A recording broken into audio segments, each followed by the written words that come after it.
দেখুন আমি নিজের পায়ে দিয়ে আপনাদেরকে দেখাচ্ছি। এই দেখুন আমার এই পাটায় ঠিক এই জায়গাটা একটা করা হয়েছিল। এই দেখুন এখনও কিন্তু বোঝা যাচ্ছে যে এই জায়গাটা হয়েছিল। এটা কিন্তু আমার দূর হয়ে গেছে। এইভাবে আমি কিন্তু করাটা দূর করেছি। আর তারপর কিন্তু আমার আরেকটা পায়ে হয়েছে। এই দেখুন আরেকটা পায়ে হয়েছে। এই দেখুন এটা কিন্তু আমি দূর করে নিতে পারতাম, কিন্তু আমি যে ভিডিওটা দিয়েছি সেটা প্রায় 1.5 থেকে 2 মাস হয়ে গেছে। আর ততক্ষণে কিন্তু আমি এই করাটা দূর করতে পারতাম, কিন্তু এটা আমি দূর করি নাই কেন? যে কোনো আমার সাবস্ক্রাইবার বা বন্ধুরা আমাকে কমেন্ট করতে পারে যে আবার দেখানোর জন্য, যেরকম আমার একটা সাবস্ক্রাইবার কিন্তু বলেছে আবার দেখানোর জন্য। আর তার জন্য কিন্তু আমি এই করাটা দূর করতে দূর করে নিয়াজ কিচেনে সবাইকে স্বাগত জানাই। আজকে আবারও ফিরে এসেছি আপনাদের সামনে। আজকে কোনো রেসিপি নয়, আজকে আপনাদের সঙ্গে শেয়ার করব পায়ের করা বা বয়রা কিভাবে সহজেই দূর করা যায়, সেটাই আপনাদের সঙ্গে শেয়ার করব। আমি আগে এক পায়ের করার ভিডিও দিয়েছিলাম, সেই ভিডিওতে আমার একজন সাবস্ক্রাইবার কমেন্ট করেছে এই ভিডিওটি খুব ভালো করে বুঝিয়ে দেওয়ার জন্য, কোথায় কি পাওয়া যায় বা কিভাবে এটা দূর করা যায় সেটা খুব ভালো করে বুঝিয়ে বলতে বলেছে। তো সেটা আজকে আমি আবারও এই ভিডিওটা নতুন করে করছি। আমি কিভাবে করছি আপনারা প্রথম থেকে শেষ পর্যন্ত পুরো ভিডিওটা দেখবেন, আশা করি ভালো লাগবে। পায়ের করা দূর করার জন্য কি কি উপকরণগুলো লাগবে সেটা আপনাদেরকে দেখাবো। আর এখন অনেক লোকেরই পায়ে করা আছে বা হাতেও অনেকেরই করা হয়, সেই করাটা খুব সহজে কিভাবে দূর করা যায়। আর অনেকেই ভুগছেন এই পায়ের করার জন্য, হাঁটতে পারছেন না, অনেকেই কিন্তু অসুস্থ হয়ে যাচ্ছেন, অপারেশন করছেন, সেই অপারেশন করার পরে আবারও সেই করা আবার বেরিয়ে যাচ্ছে, বের হচ্ছে পা দিয়ে, হাঁটতে পারছে না। সেটা একদম 100% গ্যারান্টি দিয়ে বলছি 1 মাসে দূর হয়ে যাবে। সেটাই আপনাদের সঙ্গে শেয়ার করছি। তবে কি কি নিয়েছি সেটা আপনাদেরকে দেখাচ্ছি। দেখুন এখানে আমি নিয়েছি, প্রথমে লাগবে আমার এখানে চুন। এখানে আমি চুন নিয়েছি, খনির প্যাকেটে যে চুনগুলো থাকে সেটা আপনারা যে কোনো চুন এখানে ব্যবহার করতে পারেন। আমি এটাই নিয়েছি, হাতের কাছে ছিল এটাই নিয়েছি। আর লাগবে ব্লেড। এখানে একটা নতুন ব্লেড নিয়েছি। আপনারা চেষ্টা করবেন সবসময় নতুন ব্লেড নেওয়ার জন্য। আর যে ব্লেডটা আপনারা ব্যবহার করবেন সেটা একটু জলে সেদ্ধ করে নেবেন, তবেই কিন্তু খুব ভালো হবে। পুরনো ব্লেড দিয়ে কখনো পায়ের করা কাটতে যাবেন না, সবসময় চেষ্টা করবেন নতুন ব্লেড ব্যবহার করার জন্য। আর লাগবে এখানে আমার বেকিং সোডা। এখানে বেকিং সোডা সেই সাবস্ক্রাইবার আমাকে বলেছে বেকিং সোডা কোথায় পাওয়া যায়। বেকিং সোডাটা আপনারা যে কোনো মুদিখানার দোকানে পাওয়া যায়, যে সোডাটা আমরা খাওয়ায় ব্যবহার করি, সেকা রান্না করলে বা অনেক খাবারে কিন্তু এই সোডাটা ব্যবহার করা হয়। সেই আপনারা মুদিখানার দোকানে গিয়ে বললে এই সোডাটা আপনারা পেয়ে যাবেন। আর একটা লাগবে কাঠি। এখানে আমি যে কান কুচানো যে কাঠি সেটা আমি নিয়েছি।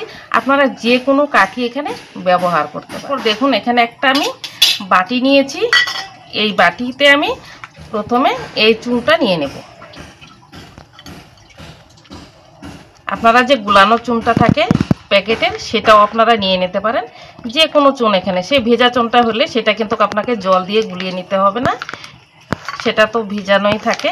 আর এই চুনটা কিন্তু শুকিয়ে গিয়েছে। এখানে আমি নিয়ে নেব যতটুকু আমি এখানে চুন নিয়েছি ঠিক ততটুকুই আমি বেকিং সোডা নিয়ে নেব।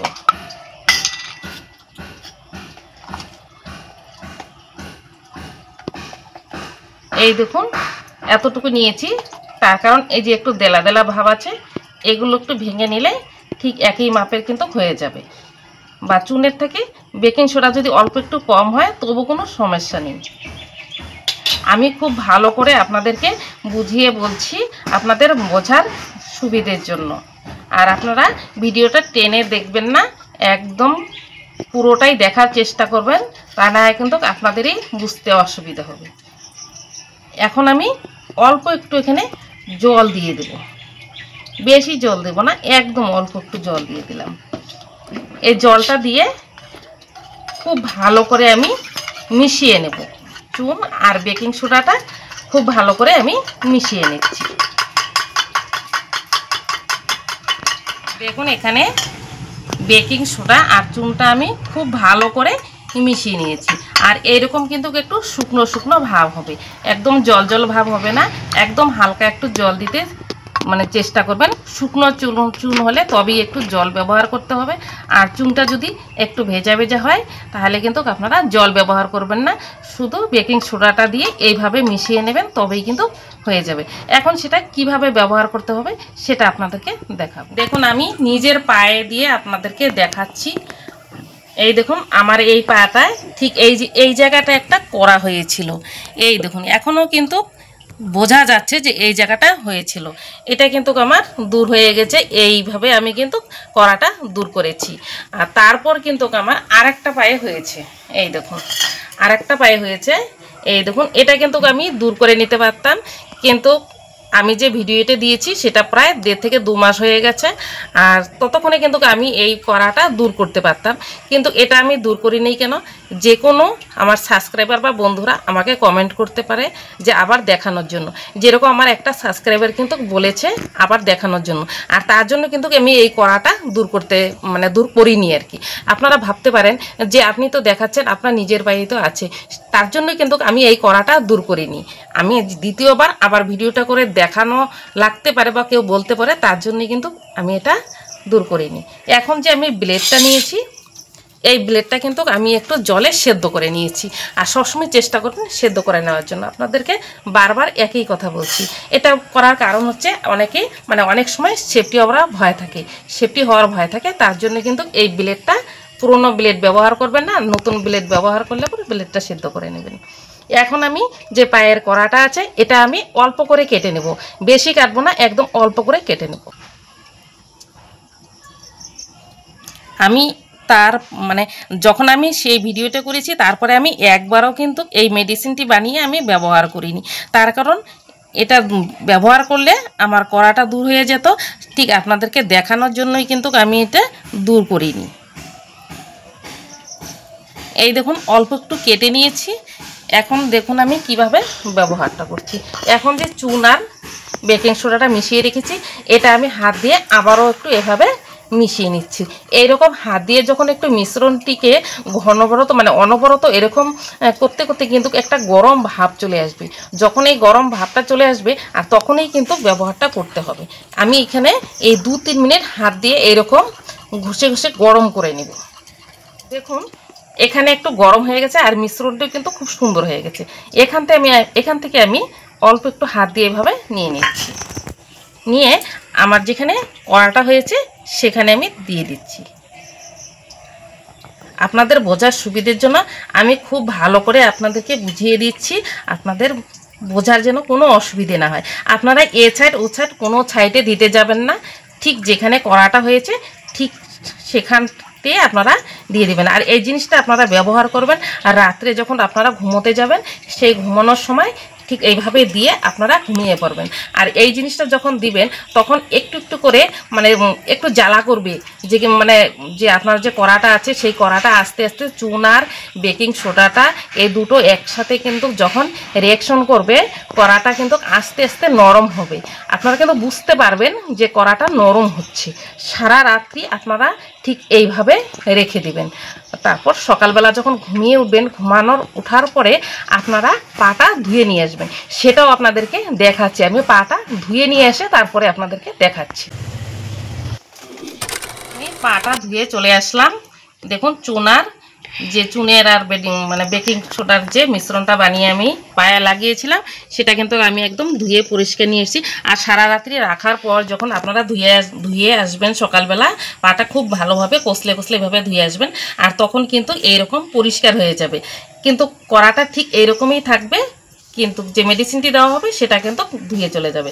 আর এখন যেটা করতে হবে, এখানে যে আমি কাঠিটা নিয়েছি এই তুলোটা আমি খুলে নেব। এই তুলোটা খুলে নিলাম। এই তুলোটা খুলে নিয়ে আপনারা যে কোনো কাঠি এখানে ব্যবহার করতে পারবেন। তারপর আস্তে আস্তে এইভাবে আপনারা ঘষবেন। এখন যেহেতু আমি দিয়ে সঙ্গে সঙ্গে ধুয়ে নিয়েছি আর তার জন্য কিন্তু এই কড়াটা নরম হয়নি, আর তার জন্য কিন্তু এইভাবে উঠবেও না, শক্তই আছে। আর যখন সারা রাত্রি থাকার পরে একটু করে জল দিবেন। আপনারা যে কোনো পাত্রে একটু জল নেবেন, একটু জল নিয়ে এভাবে জলটা একটু লাগিয়ে দিবেন, ধুয়ে মুছে নেবেন। মোছার পরে যখন কাঠি দিয়ে ঘষবেন একটু করে জল এভাবে লাগিয়ে দিবেন। জলটা লাগিয়ে এরকম একটা কাঠি নেবেন, যে কোনো কাঠি, পরিষ্কার কাঠি নেবেন। কাঠিটা দিয়ে আস্তে আস্তে আপনারা এইভাবে ঘষবেন। যখন এইভাবে ঘষবেন, এই যে কড়াটা আছে, এই কড়াটা কিন্তু এইভাবে কাঠি দিয়ে কিন্তু একদম গলে গলে সেটা উঠতে থাকবে, ঠিক এইভাবে গলে গলে উঠতে থাকে। আর সেটা কিন্তু একবারে কিন্তু আপনারা তুলতে যাবেন না, আপনারা এটা মোটামুটি 7 দিন পর পর আপনাদের এই কাজটা করতে হবে। হালকা একটু করে কেটে নেবেন, কেটে তারপরে কিন্তু ঘষে নেবেন। দেখুন আমি এই মাত্র দিয়েই কিন্তু আমি ধুয়ে নিয়েছি, এই দেখুন তাতেই কিন্তু অনেকটা নরম হয়ে গেছে। এই দেখুন এই যে কাঠিতে কিন্তু উঠে যাচ্ছে, এই দেখুন আপনারা দেখতেই পাচ্ছেন। এই দেখুন খুব সহজেই কিন্তু এই কাজটা আপনারা করতে পারবেন। এই দেখুন আমি সঙ্গে সঙ্গে ধুয়ে নিয়ে এসেছি, আর তবুও কিন্তু কড়াটা অনেকটাই নরম হয়ে গেছে। আর সারা রাত্রি থাকলে তো আর অনেকটাই ভালো হবে। ঠিক এইভাবে কিন্তু আপনারা এ সাইড ও সাইডে এভাবে ঘষতে যাবেন না, তাহলে কিন্তু এই চামড়াটা নরম হয়ে যাবে আর হাঁটতে অসুবিধা হবে। ঠিক যে জায়গাটা শক্ত সেখানেই অল্প অল্প করে এইভাবে ঘষে ঘষে আপনারা কড়াটা এভাবে দূর করতে পারবেন। একদিনে কাজটা একদিনেই করবেন না, হালকা একটু উঠে যাবে তখন কিন্তু বন্ধ করে দেবেন। আর হাঁটতে অসুবিধা হবে, একদিনে এইভাবে যদি সমস্তটা তুলে নেন তাহলে কিন্তু পায়ে অসুবিধা হবে, হাঁটতে পারবেন না। আর জুতো করে হাঁটার চেষ্টা করবেন। তারপর 7 দিন পর আবার একটু কাটবেন, কেটে এইভাবে আবার বানিয়ে দিবেন, দিয়ে কাঠি দিয়ে হালকাভাবে এইভাবে ঘষে নেবেন। এইভাবে 7 দিন পর পর মোটামুটি আপনারা 1 থেকে 1.5 মাস লাগবে না, আপনারা 1 মাস ঠিক এইভাবে আপনারা এই মেডিসিনটি বানিয়ে আপনারা ব্যবহার করুন। আপনাদের আমি 100% গ্যারান্টি দিয়ে বলছি, আপনাদের পায়ে কড়া একদম থাকবে না, কড়া দূর হয়ে যাবে। আর আপনারা ভুলেও অপারেশন করতে যাবেন না, অপারেশন করলে পরে এই কড়াটা আবার হবে, একবারে কিন্তু দূর হবে না। আর এইভাবে কিন্তু আস্তে আস্তে আস্তে আপনার পায়ের কড়া একদম দূর হয়ে যাবে। তাহলে বন্ধুরা আশা করি এই আপনাদের বুঝতে কোনো অসুবিধা হয়নি, আমি খুব ভালো করে বুঝিয়ে দিয়েছি। আর ভিডিওটা আপনারা কেটে কেটে দেখবেন না, একদম পুরো ভিডিওটা দেখার চেষ্টা করবেন। আর আজকের এই ভিডিওটি ভালো লাগলে আপনারা লাইক কমেন্ট করবেন। আপনাদের লাইক কমেন্ট আমার নতুন নতুন ভিডিও করার জন্য অনেক উৎসাহিত আসে। আর চ্যানেলটিকে সাবস্ক্রাইব করে পাশে থাকবেন। আর ততক্ষণে সুস্থ থাকবেন, ভালো থাকবেন। ধন্যবাদ।